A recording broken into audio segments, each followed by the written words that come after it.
thing is that ne ko ke mira damin follow la aida yeddum banku do kan mi yaron ko wala sutiyata wala pour ka murun kana murun ila banko kan dol bije mina nay buko son ka murila banko ka dalilol siatal killing for example niata banko nyin kay nyanda ka murun dami sabato tenku tije isa o reason do ka fo tenku tan dala banko kan ta murun do la je niata ko inene dali ad dependa dalilol bro for example banko dol kan isa reason sol fatata banko nyin kan so ning world wo immigration processual nyin exhausta saying mang option soto bari nga min lo min ko mara kol fanan kono wala ka je ko banko mi yaron ko bola dingol murundi la nga kalamuta ko na londo nyi manke na londo fannati immigration o manke na londo fannati bari ni long common knowledge banko mi yaron ko nyanta ke murundi je wo banko coming for example Gambia dingol ba jamani nga kalamuta ko iko Gambia nyanta ka sonne pour kala banko dingol ta ke accept ni be murundi la bankol mi yaron ko be murundi la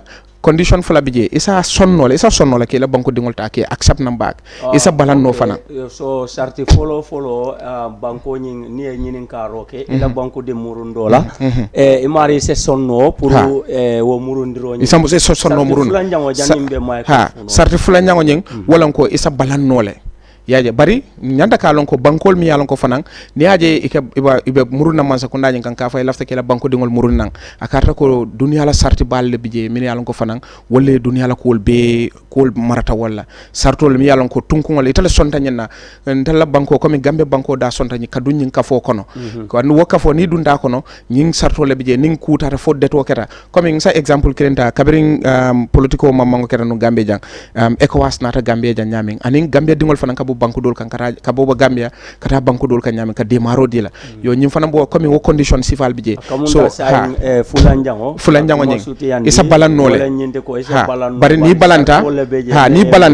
balanta kam dala ko saying i sonta no minna kunun ko ning aketa mbasonal bi i balanta wala so ni balanta la doron saya kam ta kuluro la walarin wala busalo la walari wo man sakunda nyim fana baraka bake lamin ke sedi mbetembo mento lamin tamba nene monte ya dron mbe podi la le nga ke toto la kuwati ngata na badi mo doya MC léegi ñu jëm ci yow mooy ne lépp loo xam ne mun naa wax ne daal les colonies ci réewu Gambia léegi nii boo xam ne ngelaw bi sax buy foofu fay àndaa moom mooy affaire yi déportation so suñ ndaw yu bari nit ñi dañ commencé di gis ne daal ndaw yu bari ñoo xam ne doomi Gambia lañ ñu ngi leen delloo sakatuma réew bu mel ni Germany so léegi yow lan nga am ci fànna boobu. waaw foog naa ne jërëjëf Lamine foog naa loolu yàgg naa ko wax si programme bi fii muy affaire yi deportation bi definitely dinaa first of all dinaa ndokkale youth nga xam ne jël neen di stand pour dem ut permit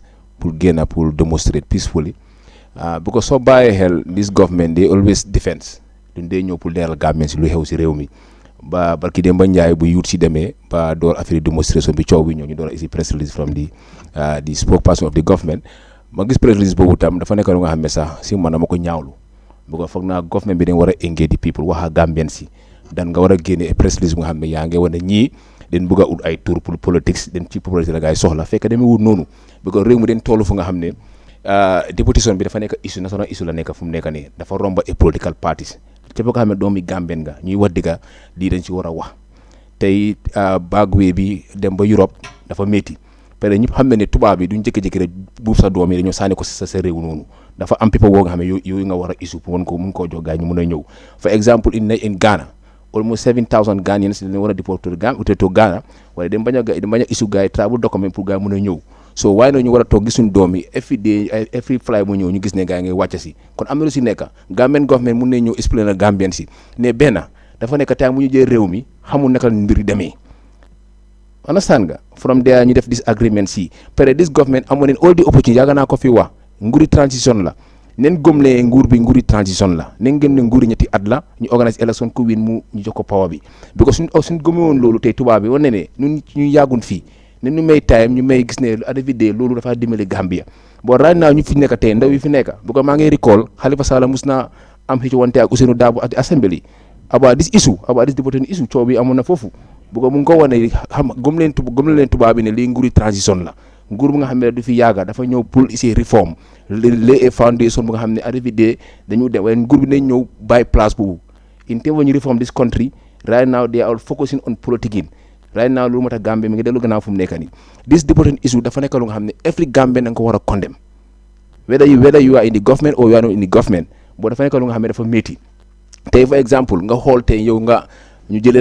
la Europe nga ñëw ñu handcuff lem sa loxo yi lem sa tànk yi ici la ba sa réew fii lu gën a ñaaw ñu jox la ay ñaata amount of money 200 dollars la contre information bu ma jot fu mu nekk nii loolu dafa daw yaram bu nga xamee Gambian government war nañ mën a make sure ñu def ay négociation yan paquet la ngay amal di sa youth si xam ne ñu ngi ñëw fii lan la ngay amal ngay année ici la fii lan leen la war a jox lan nga war a invest pour nga doon liggéey amee bu ñu génn fii dañ jaay seen kër yi seen waajur yi dañ sona ba gis ne xale yi dem neen so it's high time lii nekku ne dañ ko bëgg a use affaire politique but right now lu réew mi demee si affaire déportation bi dañ ko war a adresse waaw MC mbir mi de government daf ko war a adresse léegi ñu jàlla jëm si koo xam ne mooy Lamin Tamba Mr Tamba fu mu nekk nii MC wax na ne lii dafa nekk loo xam ne doomi Gambia yëpp a war a taxaw pour gis ne daal bu mu am waaye jamono yi lu nekk di wo mooy ne ñoom soxla wuñ suñ doomi Gambia ñoo xam ne ñu ngi jamono so léegi nag loolu su amee waaw yow lan mooy sa xalaat si mbir mi parce que suñu réewi Gambia seen spokesperson dafa yebaane woon ne Gambia si ñëwuñ benn kayit buy wone wala jëluñ benn xaalis loo xam ne dafay tax pour ñu mun a delloo suñ doom yi yow sa xalaat okay, first and foremost let's look at the history of this whole thing. You said history of deportation fan la doore. So deportation is a long-standing thing. Then they deport you all the time.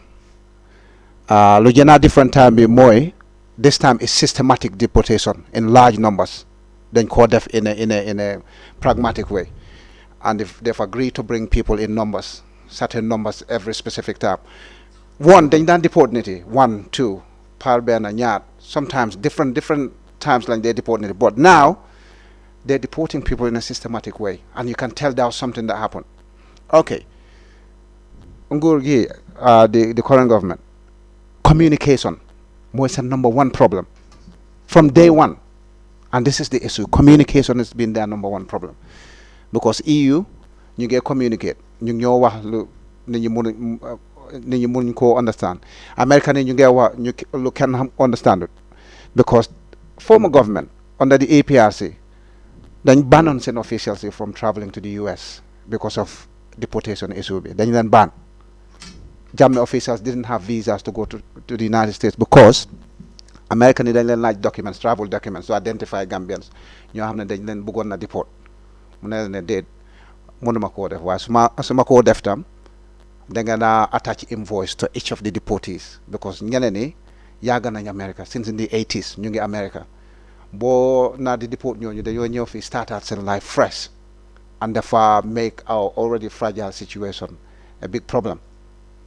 American in a did ñun duñ def loolu dinañ jox xaalis, so mu ne okay, I'm not going to process the documents, I will not send officers to identify them. Guys sanction government in terms of travel, official travel. So officials, they can travel in their personal capacity, not official travel. The same thing with EU. Send commissioner. Government be buñ toogoon as boori February, March, the oil press conference, and I think Dabo was there, and I think Barrow was there. Munel ne this package, last government refused it. Government in APRC then could refuse on 150 million euros. In 2013, then could offer on Yaya Jammeh. Mu investigate contract bi. Said yep munel ne deportation bi nda mun nañ ko jéné ci contract bi. Gané dé duñ ko jéné sa back way boy ci ñepp la ñoo délo. Yeah? Mol ne no, I cannot sign up to that deal. He walked away from the negotiating table. Since Boba, Mununyo deport people from Italy, from Germany, from other places. In fact, because of that, Germany 2-3 years ago, you don't just Gambian boys some temporary stay. Italy, you don't just boys temporary stay, because in their eyes, German government was bad. They didn't want to send the kids back. In our eyes, nothing has changed. The system hasn't changed. We still don't have facilities to receive these people when they come back. Nyeneni, they took a very treacherous journey. Si desert bay to Libya, then just law xamantene if they come back, it's just gonna trigger their psychological elements inside. So the EU said Jammeh rejected the 150 million deal. The United States said Jammeh rejected the document processing for the potential deportees. So what changed? Because Jammeh dafa bàyyi gannaawam rek, everything just started. So what's changed? They don't have to write stuff in black and white for you in this day and age. You're a grown up, he's a grown up, he's a grown up. If I refuse the deal and it's stalled, and then you come in and you took the deal without the terms changing, don't you think you agreed to it even though you haven't shown people that you signed it? Wante na sude d'accord lo si deal be, lo tanga jël deportees eh? Why are you taking them? We don't have facilities. The government has every right, every government. I'm not right to refuse flights coming in if you're not informed. If you don't agree with the passengers of the flight, you can turn them back. Oh, yeah, thank you. Jammeh turn on a few flights. Thank yeah, you, this Tamba. government can do it. So suñ ne signing deal ak America, signing deal ak EU, flight bu ñëwee rek waruñ koo yegg. Suñ ko yeggee, that means it's been pre-arranged. Xam nañ ko. Ba pare dañ jël suñu immigration officers and other people yónnee leen pour ñu mun a dem identify Gambians, because immigration cases are always like that. I can say man waa Chad la, the dictator that is going to kill me if I go back. They cannot identify me as Gambian. Yeah, man waa Central African Republic la. The only way they can determine this chap is Gambian is by Gambian officials going and saying, well, I can understand his language, he sounds Gambian, or his features, or we got details of him based on the passport photos or other information that we have. We can send them back to Gambia. You shouldn't have sent people to do that at all. If you disagree with the deal, why participate in it? Okay, Tamba, thank you so much. Barka bake. Blamin kese di mbatembo mento ela kuma kango dula ko sarti fula e wala fo sarti do baje wala nyenti ko banko dingolu se muru na tara ko ino banko lafita fulanjang wala mu nang banko balanta fenne beje men ka banko kale bar sainteng tambala sain kandiroto ya Jammeh benu janne wo kuma kan sifal sotota anu ambarolu kodol nata la akunna tola bari woman na ke fenti Gambia e menta ba nyimman sakunda do etelbe tembo mento sain molbe murkan nan Gambia banko kanjang anu ko sisiyo yaje dawda dimbata man serolem ete mune soto ete fe ila fahamuro e mendila. Okay, coming let me name for example, the current government, I'm not holding brief for the government, but I mean follow for walling information wise day. Nde kundingo, I cannot tell you, for example, ngami mwenung, even at the time ya Jamaica lo kami mfonung walling into kalo ka west attack in respect of, you know, kamola dingol deport nang. But again, the same Jammeh will go again, the same funding kelmi alonko ka bagweta and accuse them of being bad citizens. So I wouldn't establish which is which. And coming with Dilol, well, I can ngami long wala nyente ko EU la Dilol kabring ya Jammeh balola watu meneka low before the television. He accused them of accepting gay and lesbianism as such for a match parcel kejang and so probably, you know, ngam fantara nungo situation si fala economy alonko even the previous government was not coming out to tell us, you know, point blank that nako nyinam. However, kudantam bije mi alonko Lamin, I want to truly believe that nako, and as much nako Gambia government fana yela banko dingol accept na, because ndela jeroto wala nyindiko ning kutije for saying na banko dingol, they are no longer needed in those countries. They will only be languishing in jail bataram kasola kono and so forth, because sometimes that becomes the end result. Near coming up futala wa tembol to na banko dingol mbe accept la back muruna, because I can give you a few examples. You know, probably situations are very dynamic. Kunung Libya mol banko bebilde ko mansakunda mineke kay mantela bon la banko dingol bonina Libya anu mansakunda mol sambaje, but it's obligatory on the state to ensure its citizens are protected anywhere they are in the world.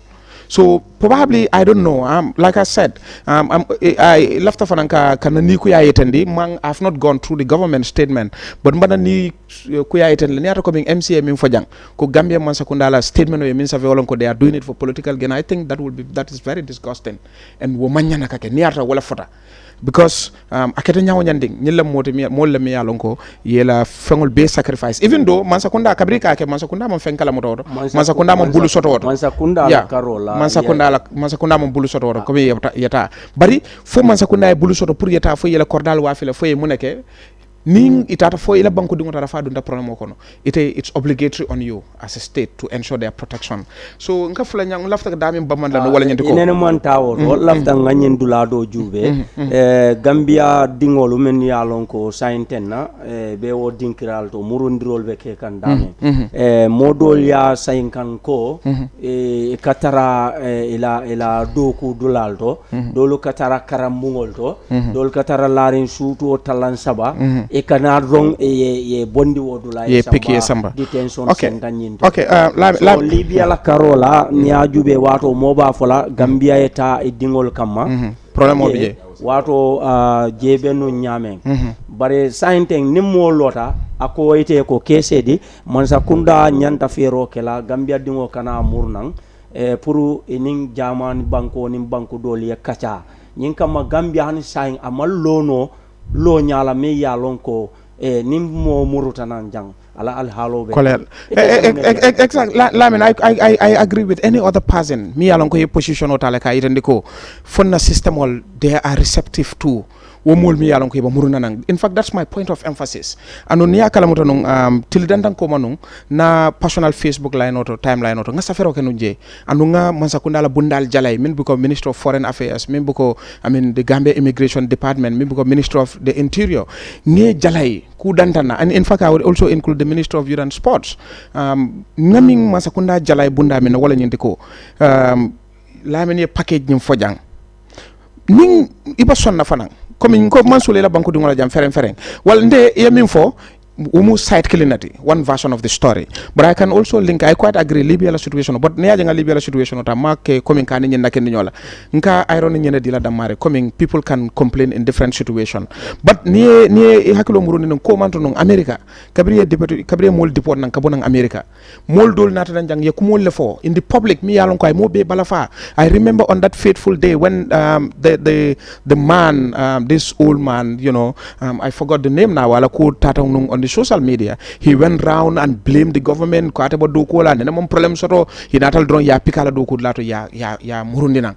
I cried in my office, but what happened down the line sometimes again mine natake walam kiskis role natake na min yetani ta walam sometimes man sakunda ka minke kubaro dol bije is personal because nde fangoni mol kachara Minister of Foreign Affairs no kacha ko ne mi yetana wala nyin ko modol bije ko wol deport nan ni wala dalilol di mina ne wol deport nan iko amari min fonya wala nyin ko nyim amari ta kunna society kono anata nan ne abotno trauma kono abina jang ko take society would reject him o ba jubela no nyala, but that guy the guy so name after mine kala kaytol nata ka findele on the internet mobe nyaaje nga conditional je min yalon ko wala na ya deport nan.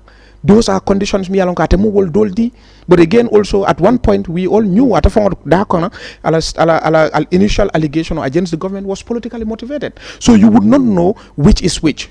Probably, just maybe. Well, I wouldn't encourage the government to do that. Well, you know, personal data in terms of, you know, that can also be catastrophic. Ning abakela fanam fasa manage because kabiri wal keta moli akala mutoko. In fact, in the US or any other place before ika mol deport nang, it's by ranking. Itala you know mi dalilo mi nyanda kamurung because a lot of mojama lebije. So dalilo mi nyanda kamurung so ka jube in sequence ka jube jumale la for example ning you know ite mole tulobung nyindongo e deningo rape ite la you should treat like with as that, but somebody just to make an emphasis wo be mu come na mirol ti what wrong na mirol this is my thinking bari min kumayata be kono wolem ni murunta nang mine beje. I think in my view Mansakunda has fall short in that area, and then they should be held accountable. Wo fanna nyena ni murundana ni nata, in fact it's not ni nata yena start ko arrangement olke pour ka fem provide ye. It's before they come in you should be able to know that nako mo keme bina ni mo kemol mi alon ko bina ni nyil nata ntelaja. But it's I'm saying this from the bottom of my heart wala nyendiko. I was so angry when I noticed that nako these people ike boninam from the main terminal kanake drop at the airport gate. At the airport gate, Dolby J Fong most of the members pick lanang. That is very disheartening, and I would never stand in solidarity with government on that. Baraka ke sedi MC rek ñu jala geej pour mun la jot légui nak suñ né dépense bo xamné da fay tax suñ doomi réew yi suñ ñëwé ci réew Gambia ban façon jëriñoo lañ war a am yëg nañ ne nguuri Gambia dafa am youth empowerment project ñu ngi wax 11 million euro boo xam ne boobu dafa war a taxaw pour gis ne daal képp ko xam ne xale la te delloo nañ ko si réew mi dina mun a am fondement boo xam ne mun a defar moom si boppam dundaam mun a wecci te mu mun a bokk si société bi yow léegi nag fu mu nekk nii projet boobu dafa am ñaari at soo ko xaymee yow lan nga mun a wax si lépp loo xam ne mooy sa yëg-yëg wala yëngu-yëngu si fànna boobu ndax ban façon njëriñ la indi ak yokkute si dundi nit ñu yooyu. jërëjëf thank you very much Lamin laajte nga question bu am solo muy that 11 million euro boobu maa ngi fàttaliku di former minister youth and sport o ni ko si assembly bi di ko laaj affaire xaalis boobu mënu ko explain a lot of ministers ñoo leen foofu di assembly mënu wax xaalis boobu naka la demee pare mu ak right now man Gambia dama fi dee dox na beneen fu nekk musuma gis ko xam ne benefit na si that project boobu gis naa Facebook ñu xamante ne ay certificate ne am nañ certificate si training wala mënu maa gis young people nga xam ne kii war na ma ne fii la bénéficier si lii ak lii pare soo bàyyee xel comme Lamine mu ngi wax ne mu ngi bëgg a compare Libya woo fa amoon ñëpp di jooy pour suñu doom bi ñu isi leen boo yi nekk Germany ñooñu man am na sama benn frère bu fa nekk si këram leen ko fekka mu ngi toog am na ko xam ne sax mu ngi am jabar foofu leen ko fekka téye ko gis ko Gambia. waa MC doguma la moom misaal bu mu indi si wàllu Libya mooy ne government dafa dañ ko sos pour mu mun a dem jëli fa doomi réew comme daal taxawaay government la nekka di wone comme daal saa yoo nekka comme sa doom yi fu munta nekka fekke ne lu war si yow daal wargal boobu waaw lu war si yow lu war si government loolu dëgg fine ba right na lu war si government dafa fail because soo bàyyee bu xale yi jógee bu nga is dupote nga is leen Germany ba Gambia fii anak government officers ñu fa nekk wax na ko fii ne they are just a drop at the terminal ñu jox leen a fare of $200 so foog naa government war na mën a allocate a moto bu nga xam ne sax dafa jël pick leen from you drop leen seen kër yi toogaa seen famille waxtaan seen famille dalal xale yi because dégg naa am na ko xam ne rey na ñaari nit ak naka dat yi naka tànka bu nga xam ne loolu c'est un problème foog naa government war na mën a play rôle bu nga xam ne dafa tax xale yi nga xam ne ni ngi war a ñëw ni gis ne dégg suñu ñëwee am na ne ñëwee pour ñëw but secondly yow comme that 11 million euro boobu lot of money la for 2 years tey ban projet nga fa gis nga xam ne man xëy na Lamin mun naa moom xëy na moom mu xam wala mënu maa gis benn youth nga xam ne gis naa kii bénéfice na si that amount of money wala si benn side la nekkee wala boolewuñu si kenn because kenn mënu ko because ministre of sport moom taxaw na mu ne xamut mun former ministre bi Henry maa ko seetaan at the assembly mënut a explain xaalis bi fan la dugga naka la mënu koo explain ba léegi so dafa mu ne kon transparency ba léegi dafa des and information lu Lamin wax because communication is our problem and transparency. MC jërëjëf Mr. Tamba Lamin 11 million. Yeah. Any idea from your side? 11 million. I don't have an idea because the youth and sport don't have any idea. The immigration department or interior department don't have an idea. They quizzed my party the other day. He couldn't explain where that money went. He did explain where it was supposed to go. Whether it went there is another question. The Libyan situation is dead certain. Your citizens are in danger. Evacuate them as soon as possible. You didn't have to wait for EU money to evacuate them. You could have prioritized that. While the deportation from the United States, why don't you deport people from the United States? Why don't you deport people from Germany or EU countries unless we've put systems in place to receive them? Those systems should have been specific. Nekkut ne dañoo ñëw rek waaw demal GTTA ñu jox la li nga dem study. Definitely loolu sax they didn't do that. Most of them they just got passed from airport to their house and that's it. I saw the other boy kooku daf doon liggéey Germany amoon na kayit working in a care home decent job dañ ko kof rek jam si boy bi for no reason and he's still sitting here. I saw the video the other day. I saw the chap. He said he still hasn't got compensation bu ñu waroon a am first time dañu amoon rumor ne dañ leen war a compensate ku nekk €3,000 but maybe that's rumor. I haven't seen it anywhere. But suñ government bi lan lañ war a def bu ñu amoon contract boobu ak EU they should have broken it down because we live in a social media era. To so pronounce xaalis anything in their millions expectation be daf day gëna upper the amount of money itself. Yeah, people expect a lot from the 11 million. It's still a lot of money. Yeah? If they built a center out of it, €1 million could have built a decent center, rehabilitation, psychology is there. He could demon Tanka Tanka had no right to go to Tanka Tanka. They should have assessed him comprehensively. So this is the crime rate part of it we're worried about. These people are used to a certain Europe is not dangerous. No part Germany, before I left the UK, they had 90,000 skill shortage. Why can't they employ our kids? Give them temporary visas, renew them. As soon as you filled out these jobs, you fill them up, you can send them to, look, we're giving you 5 years to stay here. If you earned enough, can you get Gambian visa, all the travel documents, you have them. Gambia government cannot say no because you've identified yourself. They can deport you. But most of these backway boys, they never said they're from Gambia. That's why they send immigration officers to go and identify them. So now that they're here, unfortunately, you deport, yeah, that's too late now. We have to make sure we pick up the pieces for them. And this is why the 11 million was there. And they've got 360 million from EU as well. And EU said they've given them that much money. Our government is denying that they've received that money. If they haven't, we want to see it. EU is saying one thing and the government is saying another. So it's like they're heading for that collision. And that collision can only happen when the citizens go bang.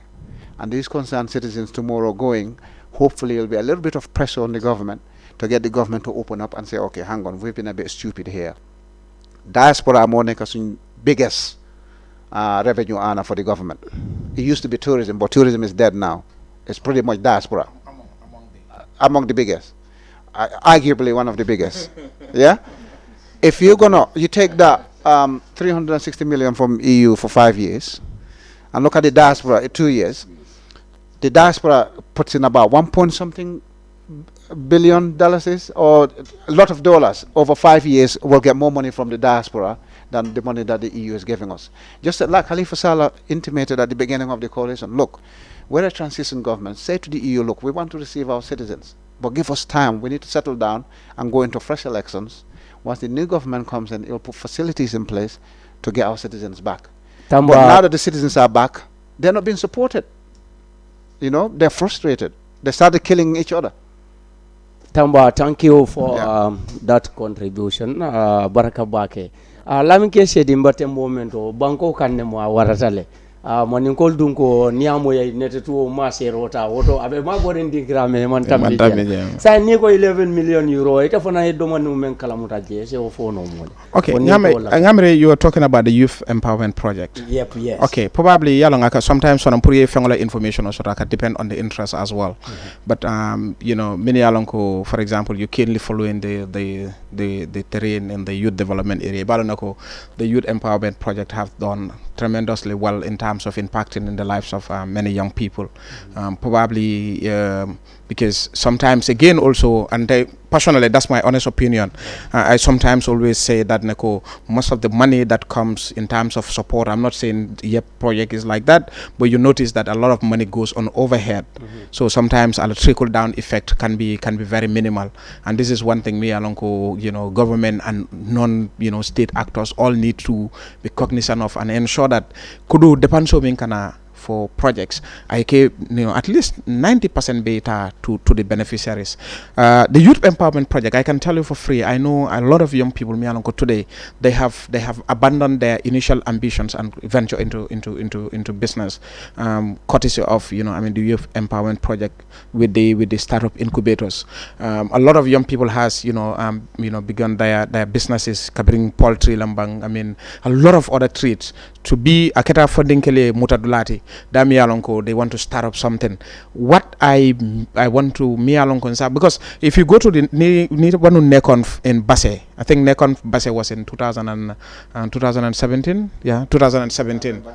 Yeah, exactly. 2017 Youth Empowerment Project really did an exhibition, and then it's ala molmi alonko ibe support kang. You can see from Tahir Senior Secondary School Bundato up to inside. They ya stall on the la mole me alonko, they are supporting some shoemaking, tailoring, different trades. So personally I have interacted with people me alonko, and I have seen most of them, some good number of them me alonko on Facebook as well. The Youth Empowerment Project has touched their lives.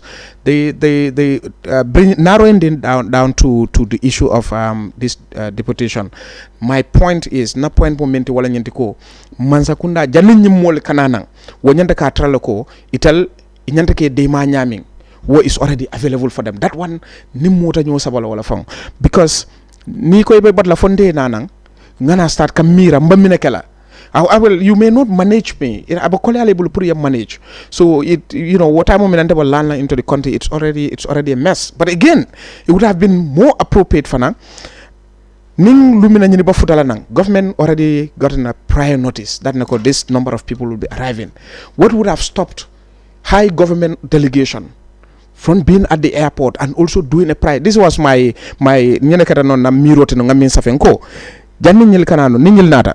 Mansakundala, the highest of government delegation at the airport, received these people.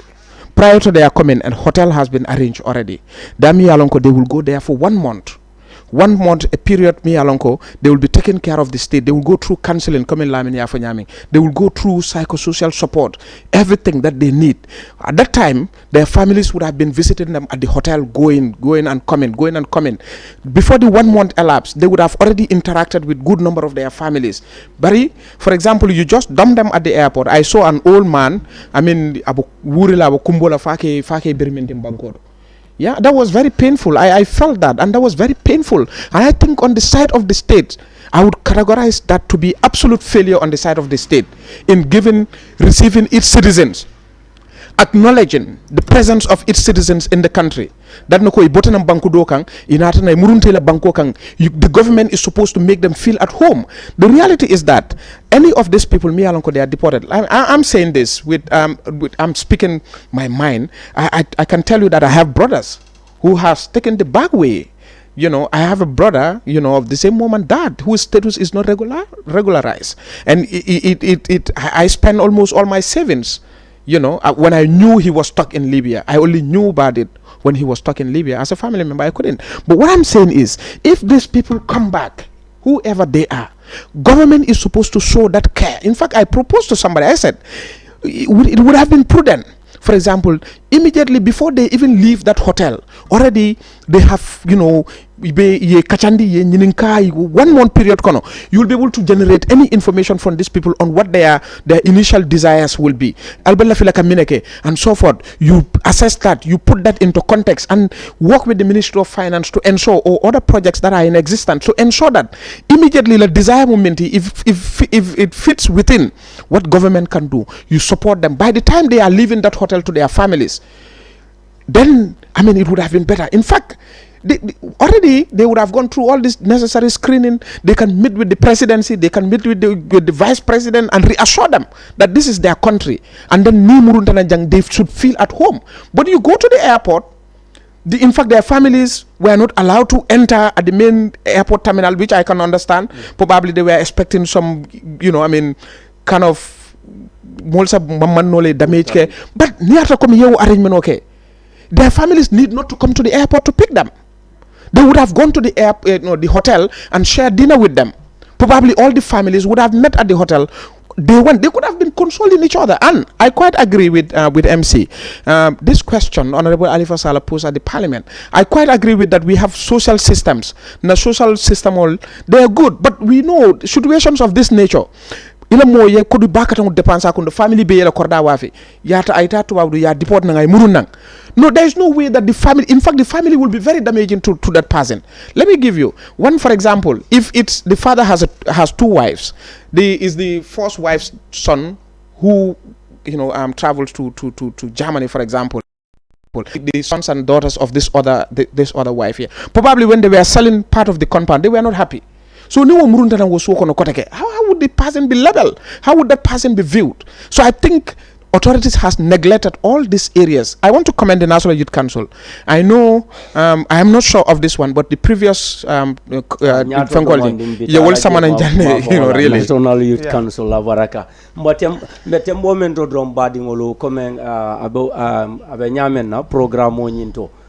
Deport ko nyina Karola ni ajube ntolula Eyeafrica television o sainteng nga bata ku bale soto na bata momenti wala mnyinde ko nin sulata pour mansa kundala ma fan do ku lalu pour sena ye kachal soto nyin kacha sifa ntolubuka mo soto nganna nyini ndrole kele anu modolo a dalilo kammalantel nata mo dantan men soto no ni ngol na fe nan men man ke tolti kana jalay roke ko modole ben duma suku kan waran kan tonton o mun na kole akoti bake bari kibaro mbella fila menna do wolem nyinti ko kibaro la fanna la me alon ko man sakunda la nyanta ka fo ni wo ka fo nyin ka cha sifaro bari ni ko suñu rew wolem na banko sa banko dum banko dingol lel denda no Lamin, can I say this as a media institution ning altata man sakunda ya nyanta ka kibaro min diala mati yala alta banko dingol yal ni woli diamu ye min fo that becomes standing they will be forced to walantina nal nata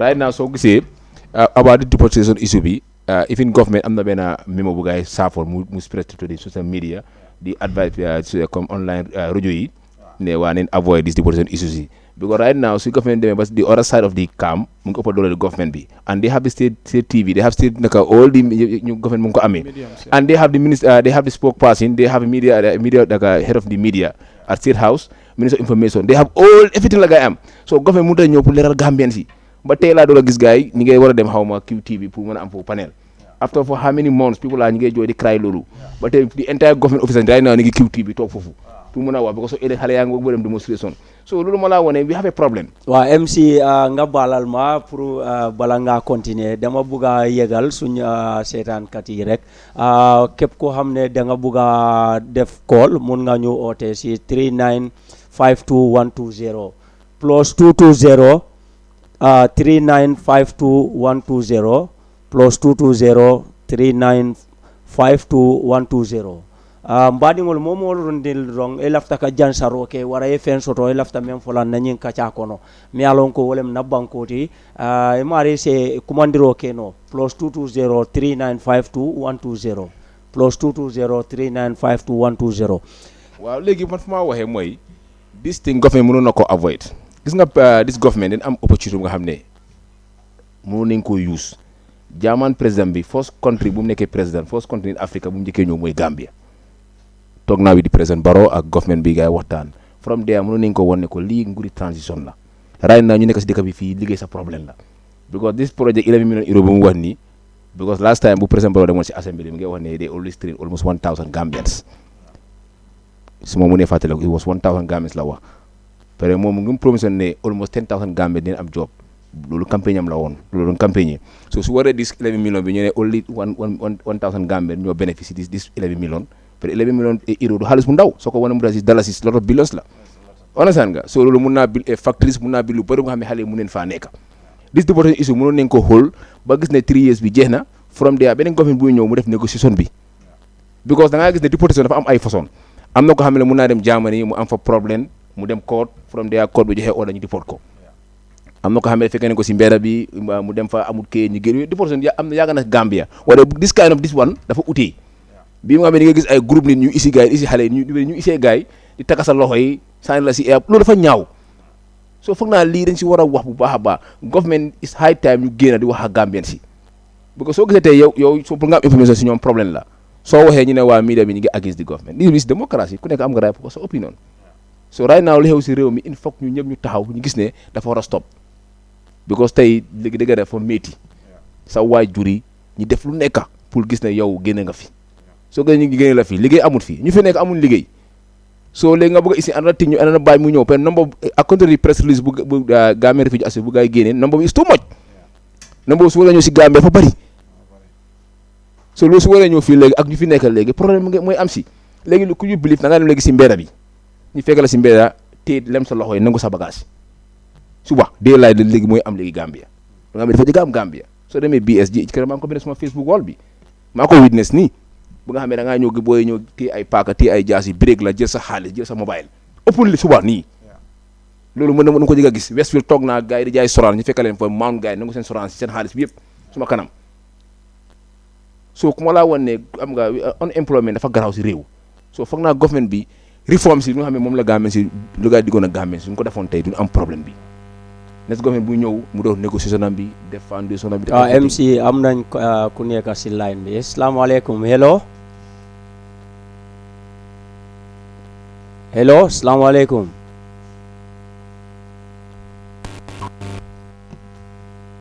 asalaamaaleykum hello hello assalamu alaikum hello assalamu alaikum Kopa min. wow assalamu alaikum Waalaikum salam. Alkam moy le.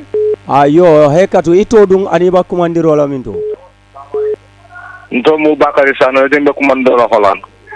ya bismillah nakka chato na banko suñu rew Iya mbal kontonna alla doku kendola aning ci cham nabu ka de nyaaw yan ndar bi alla doku keddo ke kan nabi. Yang kal mo ikam moy le. aha yamune sodo kala fa nakka chato Iya na contribution of munti wolong like dembenul mul yalon ko ibe diaspora jan sama dindul mul yalon ko yeslo muta itata nin duma silola. It's our responsibility to stand for them in a sense that responsibility in a sense that wala banko dimulu wolle masakunda sendi masakunda fanang ala nyanto wolom pura la banko dimule kala marsandi sori ning ko do be ke kam banko kan yaje banko dimul mira kan I don't come like deportation or I don't see anything that mu yalong ko happen get come like amam bete akola because banko be ka deport ro kel bari the last deportation namul lamoy airport ro kabri boy ko futa dai ko be plane no ko more than 1 hour immigration officer mum follow dum da ko kal te gila jam because al nin document man na mu yar recommend ko go gambe no la malti and then mul fare sambol fanan ko ko nyata e man son kalmuda mbal murum dal ko denke ikan kuma mbal murum dal ko denke so they go down for 1 hour they come back again and then immigration force ke jindi kade dom la bakan ka $200 ta ka di moment dina which is very sad banko insidani roke bari ni be dani roke la banko ding la manjare yow lu wafi masakunda bala katolo keno la barate domoro dino la mobile la suwo kono iko niko wafiro ila wo muna fudi ay muna fem fudi e ko nyali ka banko dingo wafi wo muna fudi no because ni acho nyama like ite ka banko dollar comme non te ka wafi wala gena len dol sabana wato wala mbe gin la no fana munde na mbamu talala this is what people are going to believe ngay dem problème mo be kala wala na molbe la ren comme ko kule be ni ene tubabu du bankol tema barka bake bakari sane ilawo kuma kangolto wolum na contribution but like so comme ko na po nyamin doro masakunda il bela do ko ke kan ne but ide do moro di no la mo bela la so ko so dindum lu fan na naro du ma ci la mo li la tongol le kaye wati so li ñan to le bije masakunda la kakini le ka asengen ni bon ba because jamani banko kan e kam ko immigration they are immigration in Germany mu ngana ko kam mo identify. So the government should complain black and tell people that what is going on. Intela contribution of Moldi. Ngene ka ko moli le pour contribution ko ngana soto. Abaraka bake. Ala baraka bake. Allah program we interested bake. Thank you. Bye bye. Abaraka. La min bite ite la karola. Masakunda ya fole toli la kuma kangoldi. Kaboy la spokesperson la office auto. Nyimembe diamu kande yala kumol moyle anu nyim ay mem foten amanke kuma kutote kanyi moyle boy sol ya membe deport jang ibele afoko immigration officer sol mel bota Gambia wala kata ke sute ka fotu babole ko nyimu Gambia nolete ike muta ke murundina yo nin ku man taranto la mansa kunani to babol tema ika immigration officer sol kiye pour mun kama dinde ngo men tata ñin sila jawo kan duma silo kabo Gambia ka fota Libya e ka tara Libya ñin kol yakono Libya be kelola Libya be militia e dol enslave la inata cross bala ibe mo ñol jela wol be jolona jiyo kono be fala that trauma ita fo e fota something melanko is almost like pour Gambia no if for a promised land because Gambia in Tubabu do ta is a big thing in every family. It's a massive thing. Psychologically it's a huge knowing ya moso to Tubabu do membe makwela one day ya CJ rek abu ko balumo rek ya bendangota ya so e ka deflate la completely ya lon ko e dingo menyanta family nyin to poto la iba mun kan nim man sakunda man fenso to be men kala nyin deportation oto e ka immigration officer so ki je mun la boy sol ni fotata jana e jama ka folo ko mbota o sate dolata wala manke nyi sate dingote adun ta jana funta jana ite samanola because nenga UK immigration lo na ka tama nyame Europe has a similar one. In fact, Europe la immigration wala lenient UK tata demanding because UK wotu mo ke is a motanole bula detention center for years ime murunde ngamra EU la tata ye o clamp ye detention center jama close la sang yo EU woti je asa kolya nyawnya ni man crime ke ite dundi la prison kono just because ela kayto mambete ay be sambala nying asalon kam solte ye bulaje ite sambala prison so kolyati je ko mambe non libya nin government ko hani ntolte nyin ko mano la because ntol nata ka banko fango membe banko kono to nata ka wole dada pour woye loku ke ni mansa membe na la koteng woye doko keno ta nyama mbe wala nin tata carte fayola mbe se lono do la kele nga carte fay men winta woye ta wala mto la doko de 3 years drone bentol ba alin so na sato kono to fengol dada nim pareta nsana nyin ko jube ni nadindingol men aliye men muta ako ha antemo gambia nolati mbe o receive la wa ni men ko manke gambia noti woto ntol man haji soto din si fa baraka Allah min tamba nga kumandir la soto assalamu alaikum hello kola alaikum salam yo ise hekato ye to fonye ani fana iba kumandiro la mindo okay tomu sur le dembo kumandiro la Italie bismillah program on is very interesting. Love like contribute in a sense that the deportation of hearing at Wanyaloma, especially Germany. Kafino Jamato to me along, a bebo kumbokan. Being at the issue of the back alone, I don't be Gambian all the memo usually me along Kolafta, Kabango Sambanyato. Ngahamo means sort of all the so not an impact wearing could be Takanyami at the Amosia Bakele. Don't be Jamia in my opportunity means to sue, if you have opportunity lesser. In a man Karamo Minke, Bojai, Bola Karamokan, Metro, Ninku, Jama Bije, and the Haninte Tamitanu Walamia Lonko, say Alhamdulillah, not a school young Karon Kenya means to Hanamurta Gambia. Right now, Ning Gambia Dinjama Satalan no Yotema, Metro Carola. So, Masakunda and the car trial, Bankuno Bijay, a deportation of Talabaki, because, those Bijang is a Banco Marco in different ways. Yalonko, Mojama Bemicarola, and Untwabo, Yatalo Minti Yalonko, Abenafa Bundato. Inyato no more list. Mini yalon ka yalon ko nyi ibena falto ba momo bijami yalon ka mantra fenna amanta na fa bunda to ila haji teka ba ni yalon ko nyi abina kala molti mi yalon ka bena fa kala ala molla su koma inyato no mol da male so nyanta ka hakilo to wodo bakele on tela contribution of the program auto baraka bake ala baraka bake baraka ila kumola lam ke se di sa ni te sita la nyola ako ni ajube comme tubabolu isobita dal ko mom yalon ko jama ni londo wane yari ngol babulu memo mecholti so jama e kawol dema bari modol la kalam tandi roto e kayitandi ko e be mol me murundi kan gambia tole tinyata e ko ha wolu ka dro ko le wafi wo dalilo kama tubabolu ko fan dolu ko nini benta silo kan ni e konto e ko where are you from ni ko gambia do se nyinen kay mo jelle fa e ko gambia dal dro ko wafo to liaje ko mol men yalo be kasara kan jamane ko gambia lem o lo kuntol nyin nyor lati tako bar sain do nyin ko to deport rola karola ila kuma kan labon fanna la jannim ba tourner ndila kakacha do fanan jube membe mbulu wala da fulanjam okay ka mansakunda ka itene mansakunda la dronko banko dingol la tankandiro ani la ila yurwa ila fewfeng abeba lari mansakunda la kan ninka abeba lari mansakunda la kan wala killing ngalo nako kolya ko le bije binka fodinkel nyore pour ka finde banko nyinka so wo kolya ko mansakunda nyanda ko bundale da fa saje mini bije fanga sa dang wala do ta fitte la banko nyinka pour kata ni ajube bi gambia kono jam pour ka business o ke jang e bajala ko taxation anin kudol waya kolende bake pour kasi even ibo doku wala hani arama sakunda bundari wala to fang min yalon ko ka fo wala la ko ka fisa kamin fo NGO ibaje la ko e ke jo nyamin ita kamin bondi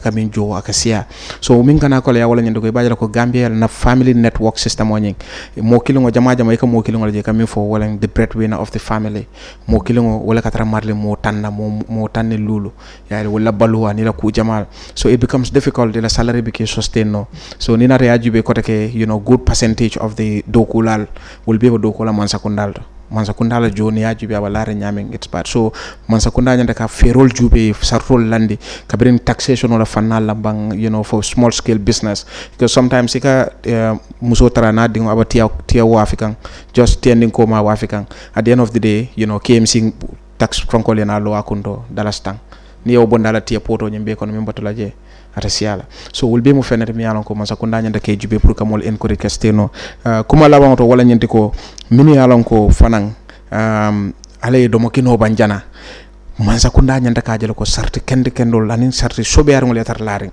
ngana tara only on the receiving side nga jube ngana banku dingol la best interest fanan jube in the negotiations negotiation batarlaje to the maximum extent possible mansakunda nyanda ka jelo ko la banku dingol la interest because lami niaja mbajin fokan probably modo samira ko okay nka Adama Barrow support but if you want to support Adama Barrow you want to support any other person eba min kala wala banko njikita ko banko wala folo nyanda ka je anon na banko je way mi yeten wala nyindi ko na banko dingol wala e kamin for cream of the society yalon lamin ye criminal cool fo jang MC ye criminal cool fo jang to nya asakeno nyil beta attribute no leta fo no la coming mini kanana wo kole ya sabo because the fact that na konga democracy sort of has been misunderstood by people ayatina moltata ye simple ta mi yalon ko aning asilo amanda kuni manke menti biye fanke wote probably knowing fully well that nako maybe the word democracy exists so but the change begins with us ndel fang so mu yamaroto mbabindila mobile bari mansakunda sa katoke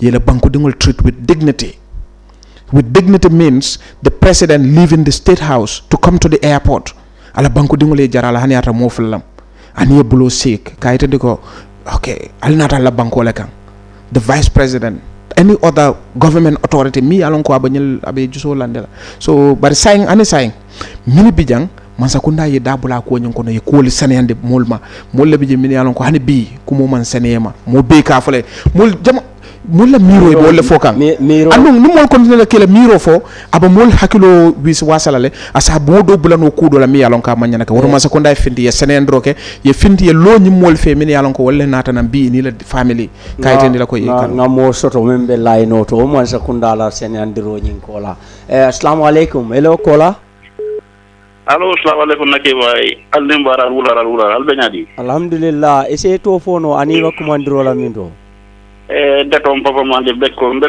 Italy la Milan aha bismillah kacha nyinto na banko alhamdulillah alla program dada bake so akonda no warta bake okay comme def ko kile na jal sana la diam mo kono wala nyinti ko kanyum mol bel bondi dan Germany ani Europe la banku doldo ke na di Gambia banko ka yo okay problem kile be dali because ne aji be dali coming al kuma ka bien foka yebo Gambia yana Libya yebo yeba cross yana jang okay idda mo ko rigim follow men be no Gambia tonya be da men bring ndongol nata be Europe jang like how many years more than 4 to 5 to 6 to 7 years okay bol de banku sifal men account say bol account ando ni mol be dalon ko na raji ko ma silo la ndel be bol ko no bot ndel it was long time because ndel boda Gambia tayo man it was 2006 but ndel na Gambia silo la to come to Spain okay but hani wota mo dia mol ka siale bari e kanyina foy ko okay Africa la condition do benyamin ani sign is different and secondly regime men fana bije bu ka so molta bari kala fole ko haybe mol sambala bari problème da me Gambia dingul melbe Europe kono so ko mol le ka siadar bari okay ndebe men fala wala nyindi ko mol melbe jaybe samba kan so kono e nyanta trala by all means ya tray wala sama fana dada because itamo bon daja yana de so kono ay na ki criminality ay na banko dingul molesta yana fuge me yalon ko ab banko dingul torala so yalo wona fatola anu tubabol bu kam mo samba wonya because ndebe da tuwa udu janne sanji tan fulam bijam bari ñindi Deportation si van nena ma ñode Europe kono kamo tanni fula mo tanni lul ka be sambo one time no woman correct andu anene man happen andu ndede na maje because ko men biye wala tubabol buka ko ke kenseng bari masakunda man pare ka diamu membe kering underground ya ko mol yalo bari maram men diam dadu last time amen forum to nyati ye gawol wafle so wafro la keta because ikam bedul wafle ko men ni la mane ko do ni kanyame ya understand so ko do ni si ni kala birin sa en fodan ni fano ke ta ko le ko do dame but ni kam bedul nata isi da je na bata ko do lukkat di si fa la banko fa la tax me ya do ku ye banko ale airport do ku ye mon na di ko na true back do yeda da sike fula di wallahi do e ko le tela molia no wodi amo si ata bakale na keba abaraka da manke banko hani wulol bele ya soto so adi amo si dal de al bon se kunda nya dañi ko jibela ye kunda nya do ya ko stop abaraka bake ya mo le kana sia aka banko say ko male because gabbe bi nin tamala de beño subo mo la jele beño fala le beño aja mo be sala le anda mon beta o nya abaraka bake ilaw la contribution da baraka bake ilaw kumandirol to abaraka je MC dama buga ñu anda yow si fana buñ nek di waxtaan ni mooy affaire yi gaa ñoo xam ne ñooñ leen dee delloo pour indi leen fii waaye ñeneen ñu bari daal dañ wax ne asylum mooy ut sarta boo xam ne dafa tax nga toog si réewu jàmbur ñu si gën a bari yëpp dañ doon ut asylum boo xam ne si kaddu nit ñi ñooyu ñu ne asylum political asylum la gaay jëloon parce que APRC nguur yi moo nekkoon fii léegi nag comme nguur boobu jeex na te Gambia am na ñaari at ba pare si transition government buñ am ñu si gën a bari nag luñ nekk di neetal mooy ne tubaab yi foofu lañ wéeru pour doon delloo suñ doomi réew yow lan nga xam si sa xalaat. waaw jërëjëf soo waxee ne ñu bëri nañu asylum pour affaire yi ña former government bi ne léegi Gambia xëy na jaama am na démocratie am na man ba tey du ma nangu foofu because su nekkee jaama am na démocratie am na economic force bi kon right now ni ngi génn fii wala ba tey gis ne ni ngi extend seen mandate kon ba léegi loolu des na foog naa this government ba léegi fekk economic force mu ngi fi ret economic dëkk bu mu dem rek dëkk boobu suma waay ba léegi dara am na fa des. MC boobu d'accord ma ci yow. waaw because loolu laa mën a wax because right now. non boo understand boobu explanation boobu dafa léem. waaw léemut because lu tax mu léem mooy su nekkee ne di right now mba de su nekkee ne Gambie jaama am na léegi everything am na foog naa léegi economic force war naa mën a génne fu mu nekk nii. waruñ ko extend foog yaakaar naa ne xalaat bi war naa mën a ëppal loolu. si naka buñ ne jaama dellu na. I mean in the first place boo economic doon ñëw fii. fekk dara xewtoon tamit. kon lu tax gaay dugg si. no well it's for mandate dañ war a understand the core issues. Anyways I will allow you to maybe that would be another no de waaw wala foofu non xam nga we are not here to am fu ma waxee mooy loolu bu ko su nekkee ne jaama MC nañ ko may waaw su nekkee ne jaama mu ngi am kon loolu economic force right now at this time war na mën a wane thing of the past fu mu nekk waaye Gambia dañ am reform security reform boo xam ne kon léegi Gambian government war na mën a wéeru foofu ne nguri transition la pour gars meenu time ñu may booy ñu toogaagum foofu. If you have a COMOG duñ leen dee deploy to any region that's stable yaa ngi maa dégg so government bi they could have based on that. In fact the EU is paying the COMOG mission, okay, but at the same time you telling people the country that I'm returning these kids to is safe. And at the same time, Gambia government is doing deals with the EU. You signed on fishery deal, which was extortionate, absolutely stupid. Yeah, these are some of the things. Bobunga de nga wheel a deal. You wheel and deal with the Europeans. Okay, you want our fish. Okay, that's Gambian fish, but you don't want our people to work in your country. They want to come and work here and take our resources back to Europe, but they don't want our people. Even though there's a massive skill shortage in Europe. They don't want our kids to work there. They want to return them because they're uncomfortable having them there. But they want to come back here again. The resources that our kids would be benefiting from, like the sea, they're taking those resources back to Europe. How are those kids supposed to sustain themselves here? Give us those trawlers, EU. If we make 10 million a year, euros, we'll pay you for the trawlers lease fees or rental fees. Get our kids employed. our kids will not come to your shows. Why ange ñew di jël suñu resources yobu ko Europe. Why ñi nga delo say back to the country. Those resources are supposed to provide employment for them. It's a give. International table, or when you do negotiations, give and take, you have to compromise. Okay, fine. You want our fishes, okay. These are supposed to provide employment for our people. Yeah? Now that you want it, okay, pay us 563,000 euros when you join. You're going to make 6 million out of that quota or a certain amount of tons.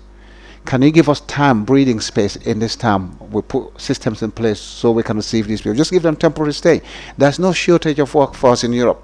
They're just uncomfortable politically to have us next to them, morally or culturally to have us next to them.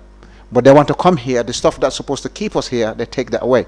Like he said earlier, a lot of funding when they're just in government goes to overhead. Doesn't filter down to the average person who was supposed to be benefiting from it. So they send us the money, they send their consultants, and they buy the vehicles from there. You're in the vehicle safety. Yeah? But how is that supposed to make a difference to keep our youths here? This is what our government needs to do. In fact, if it means the government buying 200 fleet of vehicles brand new, when they get funding from an international agency, just say, look, you can get us your consultants, but we've got vehicles on the ground. You don't have to buy new vehicles. You don't need a new office complex. We have all those things here. So our government, they just need to get a backbone. Level footing. Yeah? You level peg with these people. They want our resources. We have the resources. Or if they want to do something in our sea that we're not capable of doing, lease the material to us. If EU doesn't want it, if we go to South America and we say we need trawlers, or we go to China and say we need trawlers, Chinese will lease them to us. We can even buy them cheap. They're not that expensive. 1.2 million will give you a proper fishing trawler that will employ many youths in different sectors. MC. waaw foog naa Lamine ba léegi moom mu ngi jël na affaire yi suma loxo. No, I think I quite agree with waaw with foog naa waaw his xam nga assertion. bëgg pour ñu understand. Because maa ngi mun a fàttaliku ne during Jammeh time bu nga xam ne ñi ngeen a difficulty government la woon Jammeh defoon na negotiation with the Spanish government. So let me GTI. Yes, the complex. Jammeh def na fa a complete bill mu xam ne well equipped ay bagages xam ne Jammeh lobby woon na with gars yi ne doo balaa maa isi suma doom yi war naa meg soo balaa gars yi di ñëw am na fa fekka. Right now mu ngi GTI dem naa fa man maa dem ko gis loolu. No, I MC that project. The intention of that project was not done. Because that project negotiation the then vice president traveled to Spain with the executive director of the National Youth Council, the executive secretary. And the intention was if these young people are trained, the Spanish government was going to absorb them. kañ la project bi door ba kañ la jee ak arrivé de kañ la Jammeh génn fi. No, that's what I'm telling you. This is long time ago. Because right now bu Jammeh génn fi this government dafa dañ war a ñëw continuous la moo war a am. loolu continuous government waroon na am right now ba tey they should implement that agreement loolu war naa mën a am continue. even with Jammeh's time lu waaye waroon da na ngaa am gis ne fu Jammeh mën a négocier loolu. No, he didn't. fu Jammeh mën a négocier ba gaa bill ji di ay ñu well equipped ay matériel fu Jammeh mën a def loolu. Why not this government nga xam ne it's a democratic elected government they have all funds. Because right now they have all funds fu government mën a lobee loolu fu yaay ñëw mën a lobee loolu in GTI. Why not this government? No, MC, why I'm trying to, because Puruman, I'm not here to defend APRC. No, I'm not defending. No, man, I'm not defending anybody. I don't have anybody to defend. Fu Jammeh mu ne lobee loolu ba tey GTI am na loolu nangu nga ne loolu mu ngi am. No, that's a bad example, and that's why I'm objecting. So why this government? MC, it's a bad example. No, what I'm saying is exactly that's why I'm saying is. So this government should do that Because MC, Lamine is saying because bad example. I'm telling you, Lamine so we can talk about that. And the point I'm raising at is low side, you know, as an example, it's not a good example. Why? It's not so a it good has example. never been better. Why? Now this deal with the Spanish government at the time, according to the information that we gathered, that project then you build it, they will be supported to institution new train because the Spanish government said they need the market. They have a market where they can absorb our young people with skills.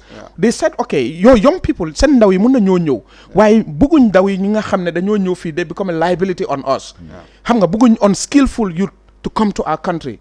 because at the end of the day, it will take us a lot to train them to get them into the market. Yeah. So what the GTTI project was supposed to do was to train those young people, and I think there was a threshold of about 1,000 young people at the end of the day to send back. But that has never happened. Well, this government no. This is a time where project them na be elapsed, and nobody, even that government was never accountable to people to tell. So you see, hamga man, I quite agree with you that ne hamga sunyo talk about these issues that have political connotation. We need to be very honest and sincere that ne li mo warona, because this is li dafa doon loo xam ne, for example, if the then government had taken this issue in a very transparent manner, and Gambians, everybody is aware. But I can tell you, I don't even know. I am privy to this the information Bumala Johnny, because I then served in that institution. But after, nobody even know how this issue went about. I quite agree that we really need reform. We need reform in a lot of sectors. And like, for example, it requires everybody to come on board and think in this line.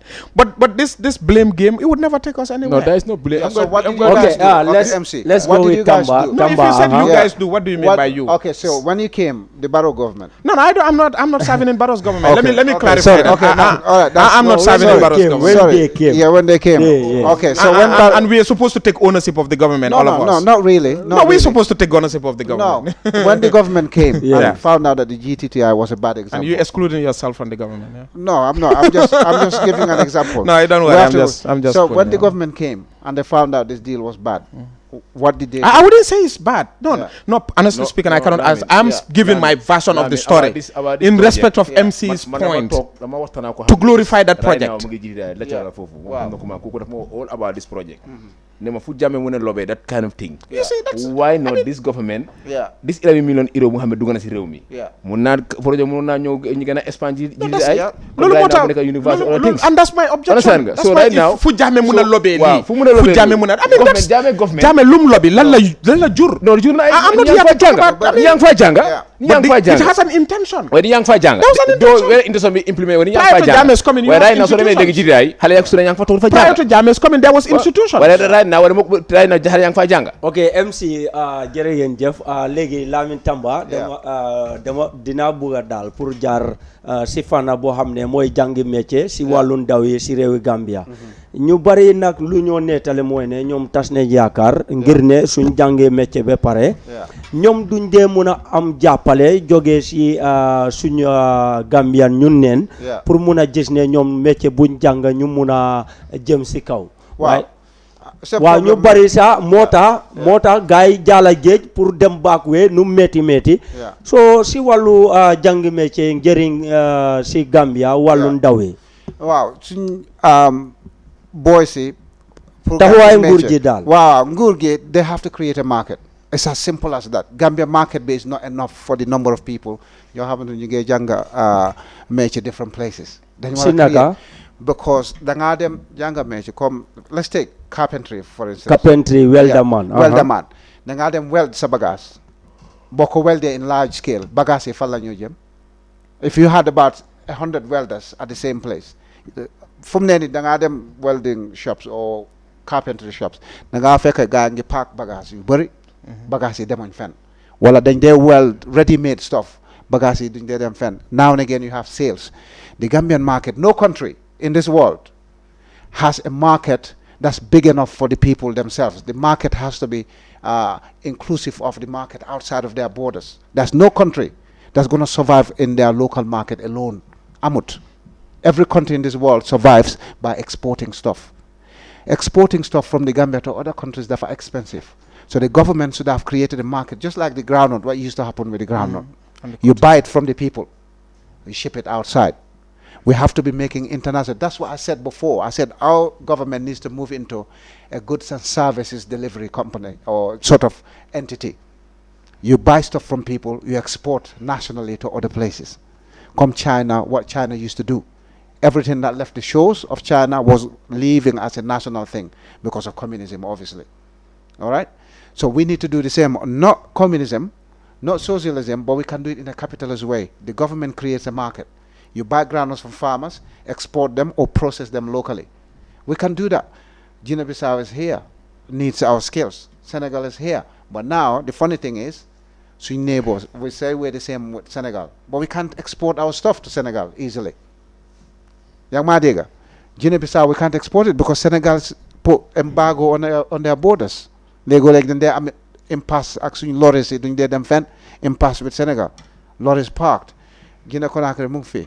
We should have had a market that is serving this local area. But again, the connection between our countries was then. But now, like Gambia, new dispensation. Yeah. No, despite that. It's not there. Look, the borders are even more... I want to...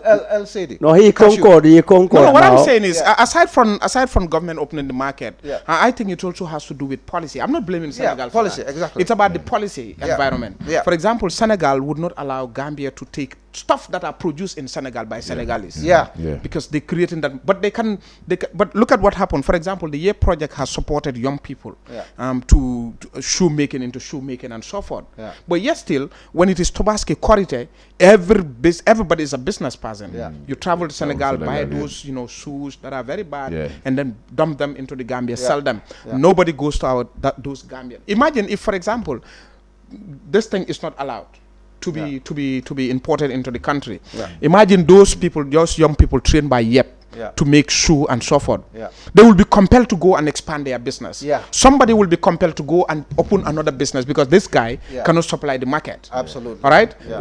Now, in fact, Lamin, in relation to this, government policies is one, like apart from what he said, but the attitude of Gambian towards another Gambian. That's true. You have a point there. Attitude of Gambian towards a Gambian. Go in the local. Okay, ngam for wala nyenti ko. Yemi nyini ka wala mecho ko nyenti.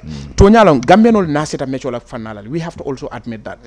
The Gambians, because if you look at our then educational policy, let me just say this and I'll bring it down to the local. Our then educational policy trained us that if you complete school, the next place is to put on a suit and sit in an office.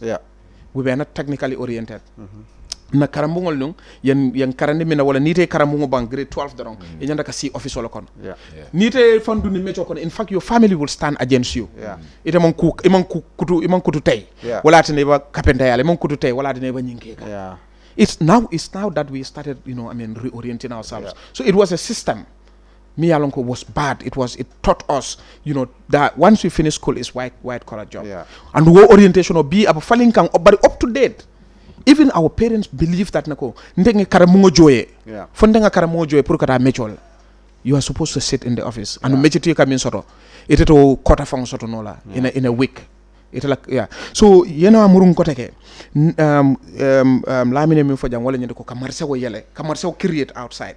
Pour que Gambia jor bagasol sanno Gambia jang Gambia mini Gambia dingol kamin dada ye gansa ko ndaya sangebulu aya sambod la dota aya wafi ay wota man sero di bar ngamin la faaje wala nyande ko luwal fo man sakunda sana luwal fana dada comme Sénégal luwal min dada wala nyande ko jang hani jimbo ina buka cross no Sénégal la boda jimbo ina buka cross no because ikafo ko bijele kata daming so ita ya sangoto barintel na mol kata le ñing jimbol ning ajal ni ñing mariamal ning kadijatu ñol be sanna ye samana you understand now what could be done wala ñindi ko ngami for youth empowerment project ay funding kel train pour ka samotol dada and so forth kanying konongol dada mechola but yet still ikaw min dada ning fetol sida mi yalon ko watole sandro ka kebake gambianol le ka wili jang in their numbers to go to Senegal yeta ho bagasol sa ye samana jang wo fonninke gambia fonninke mina bitiko babul yaka samata factory babul ala samotol ta sanna abatata jurumari ngabulu jele murunda ko de ngone gambianol damma nen jiko fango jube towards ndamal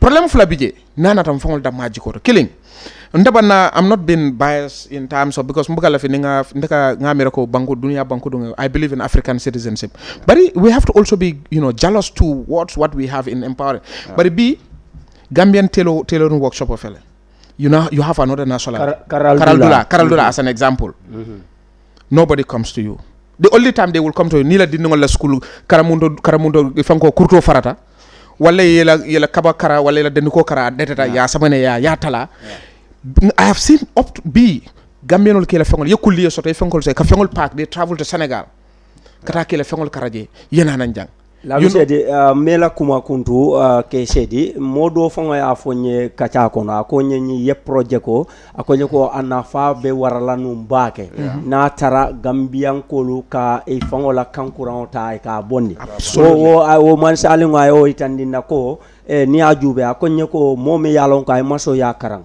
anene buka bullo contract soto akonye ko momi yalon ko amari mo capentalti ay al morol nim fengol dada hani gambia man sa kunda fongola do ko da e ka fengol mello taraje ikete sanke export let me give you an example an example of young entrepreneurs that I know of is one Mariama Jom Africa Test is selling pepper kano dada but yet still you have this nyingwo kano todo nakala kadi bobu tuda the kani pachal is in the market.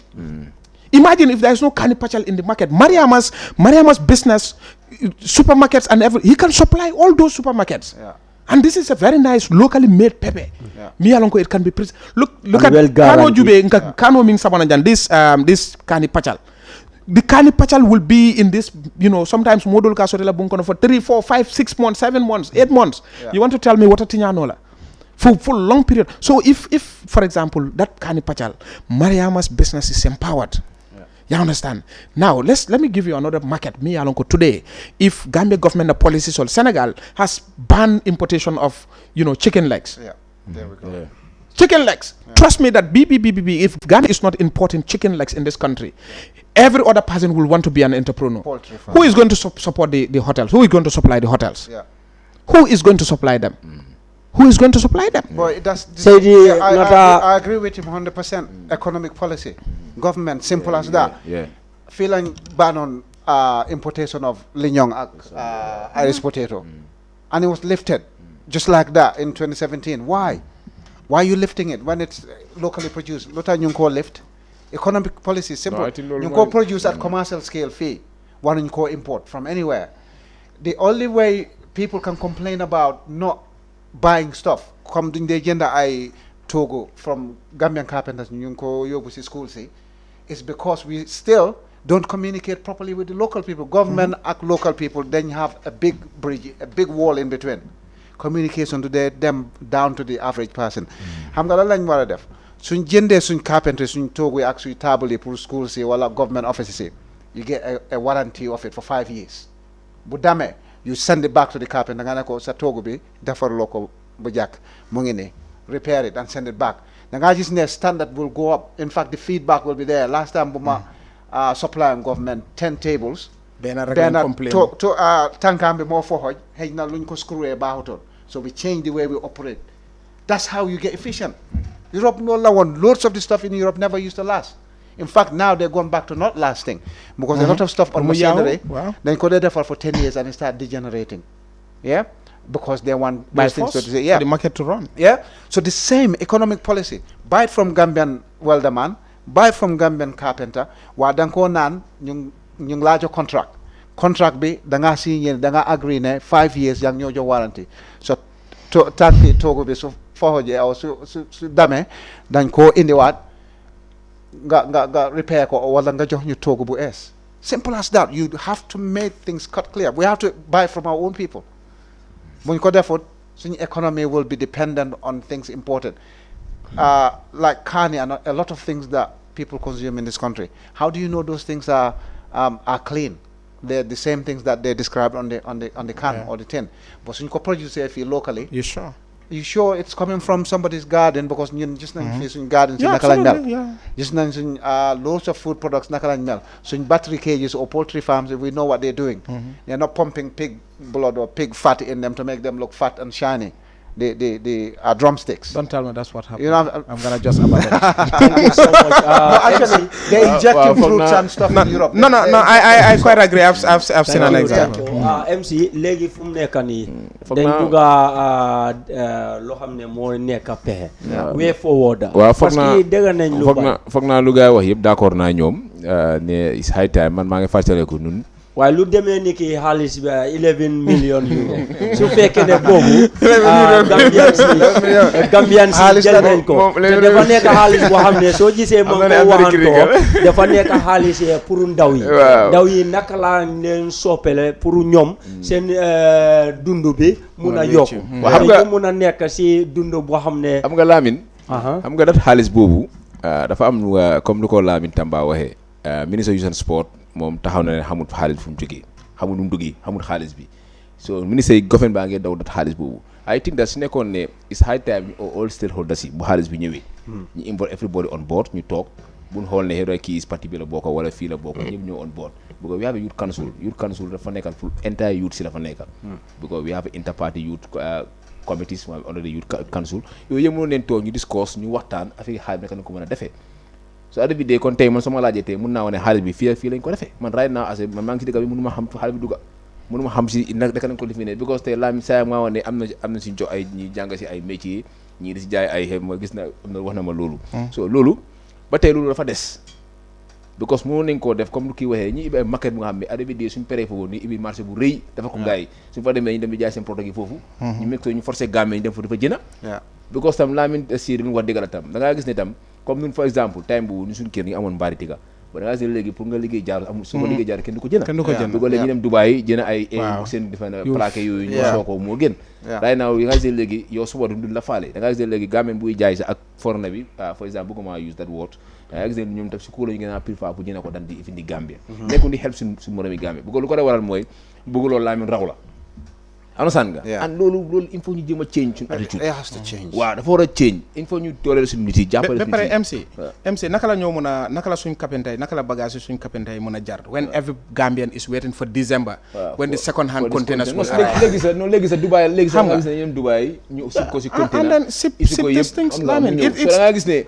right now il faut comme lu gars yi wax il faut ñu liggéey suñu policy bi Christmas package il faut ñu jagaru xam nga affaire bi this government da nga war a try ñu yëpp ñu teg ko in place bu gars yi ñëwee es time boobu Gambians si yëpp jox na leen boppa fu mu nekk ñëpp ànd ni ñoom ànd fi from there time bu leen woon a lii everything woon Gambians si ne léegi nii ak ñu leen bëgg a opérer nii ak nii from there ñëpp dinañ dem wan ne 11 million bi euro bi su ñëwee dinañ liggéey marché bu nga xam ne xale yu fa jànga métier fu la ñu dem seen bagage yi Gambie dem dina fa time boobu lañ ko doon def but right now loolu amul fu mu nekk nii why YEP project bi I think I don't know if you people are talking about the YEP project I think the YEP project the processes and everything all begins even prior to the coming of this government because the YEP project has been in enforcement. Wow, but what I can tell you is I can tell you for free. I'm not holding, but I know the YEP project. Yes, National Youth Council has a very close relationship with the YEP. In fact, currently the YEP project has employed regional program officers, in the regions. But I can tell you, in terms of which kind of program, capacity building program. No, they are into that's what examples. Because I attend a lot of workshops. Even put your certificate is a problem. Understand? I always have problem with them right now. Okay. Anyways, man, I'm not work for any of those. I'm just giving typical example of some of the young people that I know. They have been beneficiaries. There is someone on the line because. Assalamu alaikum. Alaikum salam. Bismillah. Ito dung aniwa kumandiro minto. Yeah, this is Dimanta, calling from US. Bismillah. Yeah, just thanking the whole panelists, for their brilliant contributions.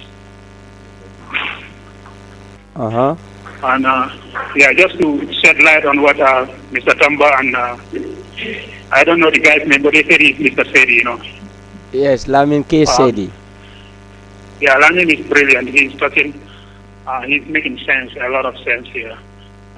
This is what Gambia wanted for the Gambia, but just because some of those ideas were introduced by Gambia, when this government came to power, they decided to, to lift all the sanctions, even though those sanctions were benefiting Gambians, like, Gambia banned the importation of chicken, like Irish potato, whatever, sweet potato, onions, So when this clueless government came, they decided to lift all these bans. People were benefiting a lot from those banks.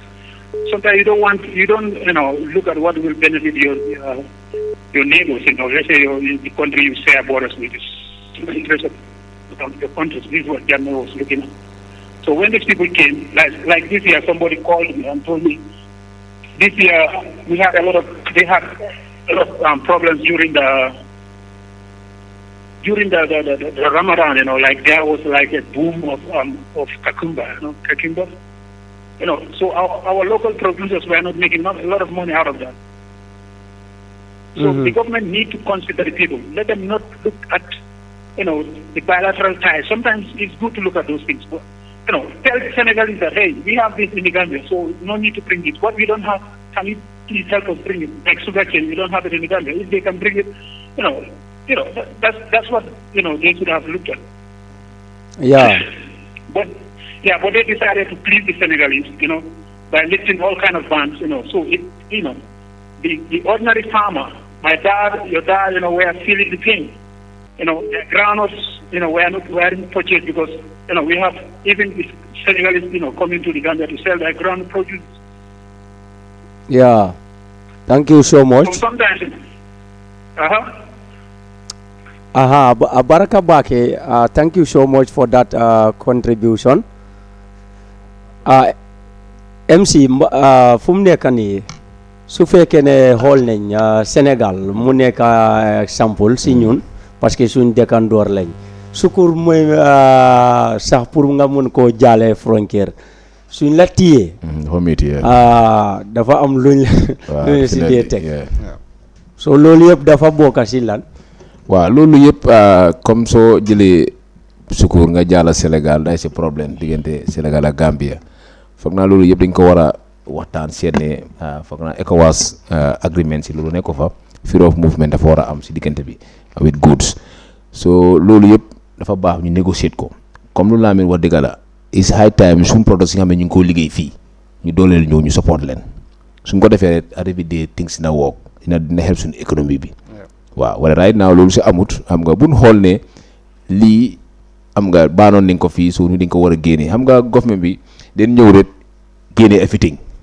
xam nga go over one things xoolaat ko xam nga yooyu yëpp dañ ko war a xool because you have almost 6 months in office from there nga review xam nga xool lan moo baax ak lu xam ne baax na si dëkk bi xam ne baaxul si dëkk bi from there nga door liggéey bi normal loolu suñ ko defoon rek adda bi dee duñ am problème bi boo nekku ne lu fi nekkoon rek yëpp a bon am na xam ne baax na fi so ñu xool loolu seet ñu dooleel suñ ndaw yi xam nga bu ko right now fu mu nekk nii weda nga am sa métier nga liggéey moo gën a neex ka ngay liggéeyal nit because suñ la employé dooleel la ngay liggéeyal sa boppam boobu moo daaxa so because kenn ñëpp mun soo kos soo nekk taay toog si office xam nga ku nekk am na mun naa nekk si marché bi ñi nekk si atelier yi nekk si kapinta yi boo da ngaa gis ne da ngaa nekk si kapinta fu ba ngoon nga liggéey toogu kenn du ko jëna so adda bi dañ ko faa bàyyi dem di yónnee ay bagage xëy na ñu jëli di bagage wala comptes muy ñëw loolu mu ngi gën a métti soo nekk ko di dooleel su nit yi so it's high time government bi ñu change suñ doxin ñu gis ne tam ñu liggéey ay maquette ay place yu xam ne dañ ko faa def ñu am ay programmes sensage Gambien si civil moo tax ma ne civil education dañ leen war a dooleel because soo gisee tey all this democracy problème ñu ngi ko am si Gambie bi ku nekk mu ngi jël audio di wax lu la ne xam nga lu ko waroon mooy dañ war a xam Gambien si war a xam la mooy démocratie civil education lu seen liggéey la woon ñu jàngal Gambien si ku nekk xam sa rôle ba raay naa fu mu nekk nii loolu amut ñu ba li nga mistake su nga xam ne sax yoo xamul la yow fii sa right fii la war a am because démocratie nekku ne da nga war a gis nit si mbedd nga daanu si kawam nekku da nga war a gis Lamin di ko saaga di ko xas loolu nekku démocratie bu ko raay na lu ñu wax fii yëpp ñu ngi discourse ku nekk am nga diverse view nga xam ne yow lu nga foog ne loolu lii suñ ko defee na dem waaw MC am nañ last caller parce que fu mu nekk nii waxtu bi daf ñu jàmm hello asalaamaaleykum hello asalaamaaleykum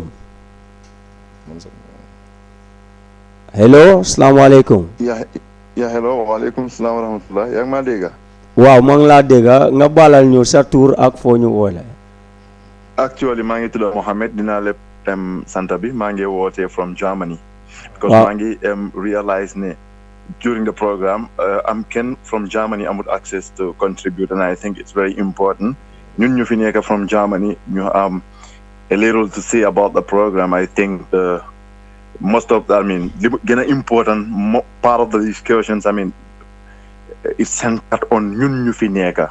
If I say Germany, because turba dem si kaw deportation bëri nañ probably, but then Germany understand? So moo tax ma jël suma time they fekk tëdd na, but then I'm sorry, I'm just explaining pour ngeen mën a understand okay this is where I want to start from. waaw jërëjëf bu baax kontaan nañ pour am call si yow. jërëjëf. Okay, actually, man, so my little contribution will start from about this monetary things. You know what ni? Okay, johe nan halis no johe un halis sign. I think important in the sense there are already affected people. People like me, people like we, your brothers are already affected. I mean, there are hundreds of Gambians in Hamilton. They are integrating themselves. You get them school. You get them apprenticeship. Understand nga? But I've known someone who was in fact returned. Mung them school. Hamga. It was funny. Just an example. Some of us, they are treated like nobodies. A brother of us was supposed to be deported. See, weekends be like Kodemal. Would you imagine boss am more call si office bi pour boy bi na gena mu dem xam nga because ñu ko wara ñew pixi ya nga understand koku su bonon boss am du don def lolu ya ma understand. Okay, if the German guy is doing this for your country, why you nga talk back home accepting just anything? I know xam nga politics la at certain point I'm not more tolu dina metti pour ñu na no we will not get them, but hey, open avenues for us to have where we hold on to when we are back.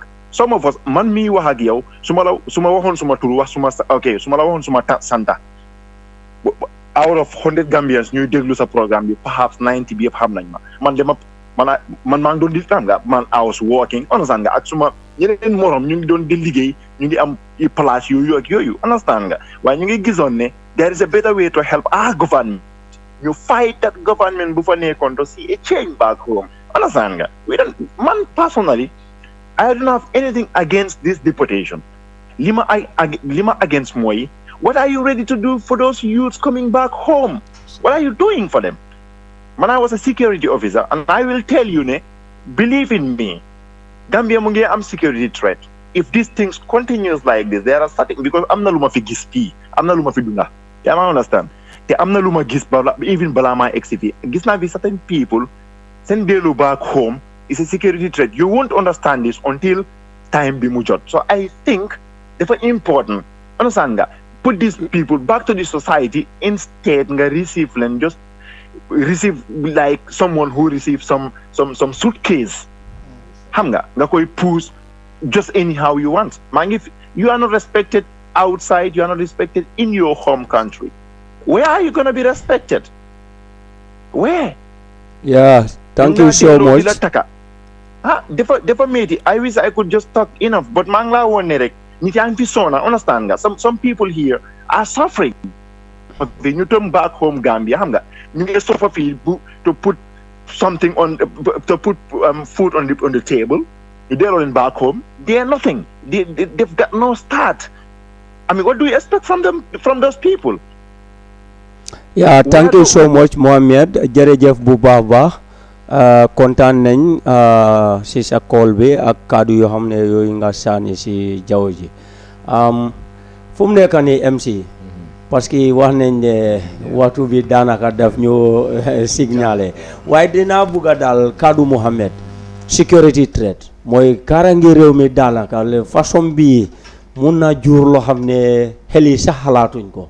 si sa gis waaw comme nu mu ko waxee rek xam nga in time of security dama si dee bëgg a dugal lu bëri because xaw ma si much about but lu ma xam mooy government bi ba tey nañ jéem a waxtaana government ni Germany ñu negotiate with them ñu gën a make sure ne ñii suñu fa ñëw am na paquet boo xam ne mun na naa stolten gars yi for almost a year ñu mun a am seen liggéey yooyu fu naa war nañ ko mën a def wala right now li xew si réew mi ñu ngi ko gis fu mu nekk nii because fii Gambie si boppam mu ngi métti asuma so war a isi ñu xam ne ñu fi nekk ñu ngi amul liggéey amul funti nga war a isi ñeneen ñëw because train yi gars yi train la dem workshop seminars jox la certificate RFID xam nga yooyu si nga man dem naa training with Lamin lot of workshops nga xam ne yu ma ko dem si kaw suuf mënu ma koo count xam nga RFID laa jox certificate loolu la jeex na so it's high time government bi ñu seet ñu negotiate with this EU negotiate with Germany authorities because government bi am nañ chance ba tey passé wut xam nga right now lu ñoom c'est government of transition problème bi mooy dañ bañ a wax ne nguuri transition la gaa bañ a wax and loolu mooy di hard fact loolu moo fa nekk leen wax gaa men si li nguuri transition la is for 3 years we organize elections ku win jël réew mi. Well di wax transition ak 3 years. Transition bi ak 3 years àndut. waaw wala transition government la because 3 years ngeen campagne. 3 years moom su na 3 years la demuloo election. waaw so election is out of it. 3 years ngeen campagne is a good transition government mooy nekku ne full term government la. 3 years de mooy election moom is out of it. is for 3 years. if you are maintaining the 3 years. génneel election. yow ko sa ego boo ma fi nekka nekkul lu ees si Gambia. no but what I'm telling you is transition government nekkul lu ees si Gambia. just pour ñu bañ a misinform public bi. soo ne transition government 3 years. election bi is out of it. why is out of it because agreement si mooy within the 3 years nga organize elections. no because nag ban election ngay loolu ngeen jaay Gambia. sa existing constitution. no sa existing constitution. About the constitution was saying by Mama Kandeh and Yaya Jammeh. You know the constitution 5 years. No, understand. But you people, you were saying the manifesto of 3 years nga know what. Yeah. yow 3 years nga know what Gambians. election bit bi laa like election day nañ bàyyi MC. no nga bàyyi MC fu ma waxee mooy nañ bàyyi MC moom fu ma waxee mooy even suma brother laay leen si boppam wax na affaire election because if you go in for 3 years what façon election ngay dem. you conduct general elections. ban façon general election loolu nga xamoon. meaning you have to go and amend your constitution. No, you have to do that. If I told you mu jël la government bi dem ñu amend the condition pour age limit for the vice president and for why not this that's what we should have talked about. why not lu mënu ko def. because tey it's not the agreement si war a jël li si war a jël the government ñu amend that age limit why not ñu amend this elections. jërëjëf jëf xam naa incha allah dina am suñ benn yoon boo xam ne dina ñëw fii bu jëmee ni ki wàllu 3 years ak transition. bring all of us on board. myself and my brother transition 3 years boobu boo election is waaye election moom boo election mooy ànd ak 3 years so incha allah dinañ dellu fii. thank you very much. so léegi fu mu nekk nii xam naa seen mujjanteel kaddu pour ñu mun a tëj kola boo nekk si line bi mooy nekk last parce que xam nañ ne waxtu lañ am te nañ nit ñi ñëpp ñoo xam ne daal ñu ngi si line yi ngeen baalal ñu ngeen jégal ñu bu baax yéen tamit ñoo xam ne yéen a ñëw asalaamaaleykum kola salaamaaleykum. waaleykum salaam. First of all, my Nigerian, all of you for the panel, for the wonderful panels you are doing, and to exercise and sensitize the Gambians. Yes. Thank you so much. Yeah, I'm calling you from Dubai. Okay, calling from Dubai. Okay, first name, please. Yeah. The one who contribute more. I think the Gambian government should create more institutes. To help the youth, the youth institution for $100. Then I'm gonna train youth janga meche, after graduating from those institutes, they can help them, give them sponsorship, then later part then they can refund to the government. Lord namuna dimbale government be in a different way. Because so Holy Dubai, for example, the government is supporting their youth. Most of the citizens are not working. So the government will support them in depending on what kind of business they want to do or what kind of occupation they want to do. Those kind of things can help the youth. The Gambia government should look into that because I'm not so called boys you don't back way, you don't backward to the Gambia and you don't provide anything for them. It's very painful. So the government should need to get back way. You deport them back to the Gambia. Government should look into this. You create more institutes. Train these youth, make sure that they give them support. Financially, I think Gambia government need to look into that, or else at the end of the day, the financial disaster, not criminal activities happen more and more often. So I think Gambia government should look into that. So they mununyo dimbale boy, well let them create more institute for them. Let them create institutions. Gambia boy they muna janga meche, without even a fee. So after graduating, they can give them support again financially. What kind of business they want to do and or what kind of occupation they want to concentrate on. jërëjëf bu baax jërëjëf sa kàddu yi rafet nañ jërëjëf kontaan nañ torop fu mu nekk nii MC ñu ngi doon wax ne suñ mujjanteel kàddu léegi nag nga tàggatoo ak mbokk yi. waaw jërëjëf foog naa ne Lamine moo war na door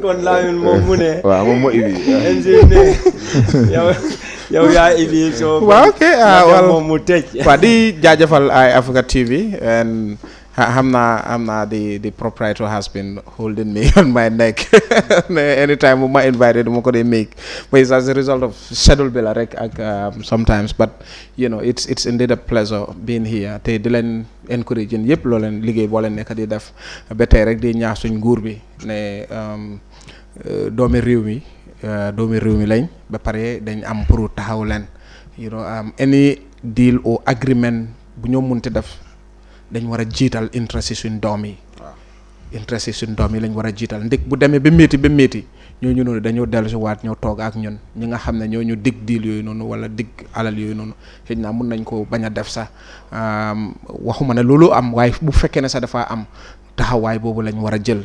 ñaareel bi tamit mooy ndaw yi tamit nañ gën a taka seen digga ñu yëngu si wàllum métier bi, waaye tamit nag buñ yëngoo si wàllum métier bi tamit marché bi war na faa mën a nekk pour ñoom di leen jaajëfal suñ mbokki déglukat yi te ba pare rek government bi dañ gën a continue engagement bi nañ ko door buñ ko defutoon comme que ñu ngi bañ, waaye jëluma loolu ne government has never done this has never done, nañ bu fekkee ne defuñ ko comme que ñu ne defuñ ko nañ ko door léegi ñu engage into negotiation knowing that the life of our citizens are at stake.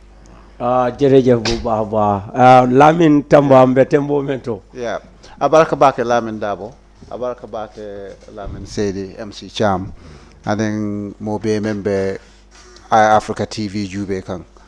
Quand même fo wolem rek na government jandibe dunna diamoto ene bantala bankol ane bantala organizational e nyanta sila le yela mafske yela ye si kuol nying abe Gambia affect la nyamen follow jandi be dunna di lolto yo ni nin tubabol sita ebe kuol fola e ba safela e nyanta jube la nyiye Gambia nafa nyaadi le abe Gambia sambala mintole nin dakoto nyinna abe Gambian jumale batandela abe Gambian jumale affect la na jube ni kaw mat si fake jandi be dunna negotiation odo ede kalinin deal jamabi je e man agree, although gal ko e man agree deportation auto e ma sign, but deal dol bi je ni EU asan la because dol ya confirm la ko Libya taya it holding EU dakota in America dol e man sonko e holding America dol dakota e man sonko e holding EU dakota bare na bota wala ku dol jani be dunna kono ajube rek abe fango nafa la nyamem follow jandi ene amari besila aya diamo. So advice to the Gambia government, communicate from the beginning, but ni mistake ko fanankata ala for okay na kutolem nyente akata nye mistake ko lati nyanta jube la no nyama bare man na jube nyama nga san la nata nga jeko nyin ko dal amantol arrange. So next time nimbe dunna nyi kusefa mba kese la le nga jube mune bi je jande be d'accord la yo government dung anala mol nyanta diamo la government nala mol e manta fenko ka fonyade they shouldn't build a wall between them and the public. They need to talk all the time. Diamo nyanta kelale nin diamo tije mol membe banta ba jubela le be kari yo firo kela ani mo membe yo firo kela hani e tambeta palantero la ni fendo tambeta palantero ayeje aba je karbe nyin kuolela wa ita fono la ay mem foto nyante because membi je e mawole faye yo so ko be nyama so ko na nyanta mol jube la mol melbe duma ye wala ko tapoto folo jande be dunna nyin ko woldo MC jërëjëf Lamine maa ngi gërëm ñaari Lamine yëpp kontaan naa trop si waxtaan bi muy suñu réew moo lu nga xam ne lu am solo la ku nekk di nga wax sa xelaat ba tey ret maa ngi ñaax ngofam bi ñu jéem a waxtaani affaire deportation bi ñu jéem ko xool fu mu nekk nii ñu jéem a négocier bi di EU au German authorities waxtaan naa ñoom ñu gis ne ndaw yi fa nekk ñu gën a laaj skills train leen skills jàppale bu baax a baax xam ne suñ ñëwee fii sax fekk government bi am nañ paquet boo xam ne nañ ko jàppale suñu ndaw yi nañ make sure ne any négociation bu nga xam ne ñu ngi koo def as a nation mooy suñu interest moo war a nekk force boobu moo war a nekk force and interest yi youth si dañ leen war a jàppale ndaw yi ñu fi nekk ba léegi wax dëgg yàlla problème liggéey mu ngi seen problème suñu war a isi ñeneen ñu ñëwaat fii tam beneen problème mooy am so maa nga ñaan government bi tam ñu bàyyi always defense leen ñëw ñuy leeral Gambien si ñu xam because tey dañ leen fay ñu dañu fay good salary pour ñu gis ne ñuy jox ñu communications that's why ñu am spokesperson of the government ñu am press secretary ñu am ministre of information pour gis ne information si dafa war a ñëw si nit yi ñu xam lan mooy xew si réew mi because suñu taxpayer moom leen jël di ko fay gaay moo tax man du ma dee rate government ki liggéey ay tali wala liggéey ay brit lu ma rate government mooy good governance laay rate government foofu laay xoolee léegi nguur bi baax na so foog naa it's high time ñu bàyyi ñu door di xool loolu jërë ngeen jëf jërëjëf bu baax ba MC abaraka bake Lamin K Seydi abaraka bake Mr Lamin Tamba baadiŋolu mbaal be tentula mbaal jayila surtout men yalon ko wolle tartan fe kabiri nga nañin kaca commencé même mu suñu réew na banko kuwol me yalon ko fana a kacata jang abebe dendi men na dron gambian ka wole fele nim fam fele ndangola gambia la ta nyaatole mum bela lon kawni bantol be mu gambia dingol akata nya kontani baake ka ka jiatu yote jang ni lundan kuma balu meno ka sera kam da ko karban jeme ka fo exodus mbal tentula mbal jeyla baake inshallah ni ala kiti tala araba kote dromba murla nan janne anum fana be ka cala kuola mi yalon ko abebe dendi ni gambia la bari man ko kam mem fo dron wala nyinti ko farani jamba katan sinyo ko buka sinyo kare man sakunda ni banku dingolu banko la tamandir ko muy bela lon kan waldi oto ni nga jammuta dron ko nin duno kuliata nyonya ni ko holiya ka sambale Lamin AFFS dabo Eyeafrica television to yala ala baraka bake alma mabela lokun ko tan na kairo nin tenko ko nani yirwa ba wassalam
Godai tulolo fenna ka kesen jang Konte mamoy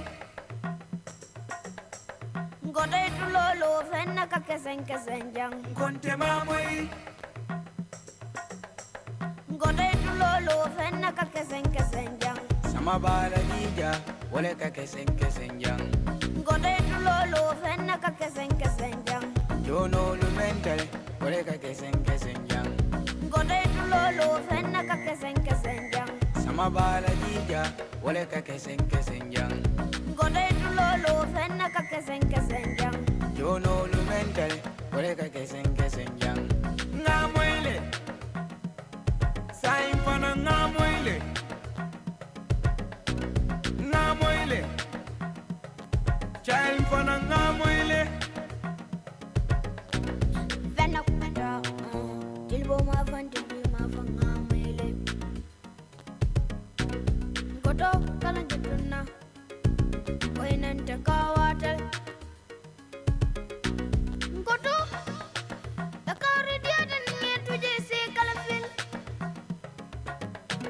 Ngoto Dakari diada ninge tuje se kalafil Ngoto itulolo fenna kakesen jang Dakari diada Ngoto itulolo fenna kakesen jang Dakari nenna Ngoto itulolo fenna kakesen jang